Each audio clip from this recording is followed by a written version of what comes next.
আজ মঙ্গলবার প্রতিদিনের মতো আমি আমার মার নিত্য সেবা শুরু করলাম। আপনারা যে যেখানে থাকুন ভালো থাকুন, সুস্থ থাকুন, এইটাই আমি মার কাছে সবসময় নিবেদন করি। যাক, এবার আমি আমার মার নিত্য সেবা শুরু করলাম।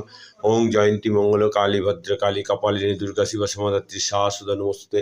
ওং জয়ন্তী মঙ্গল কালী ভদ্র কালী কপালিনী দুর্গা শিবা সমাধাত্রী শাশ্বত নমস্তুতে। ওং জয়ন্তী মঙ্গল কালী ভদ্র কালী কপালিনী দুর্গা শিবা সমাধাত্রী শাশ্বত নমস্তুতে। ওং ওং কালী কালী মহাকালী কালীকে পাপহারিণী ধর্মার্থ মোক্ষদা দেবী নারায়ণী নমস্তে। সর্বমঙ্গল মঙ্গলে শিবে সর্বার্থ সাধিকে শরণ্যে ত্র্যম্বকে গৌরী নারায়ণী নমস্তে। সৃষ্টি স্থিতি বিনাশং শক্তিরূপে সনাতনী গুণাশ্রয় গুণাময় নারায়ণী নমস্তে। ক্রিং ক্রিং ক্রিং হুম হুম হিং হিং দক্ষিণা কালীকে ক্রিং ক্রিং হুম হুম হিং হিং স্বাহা।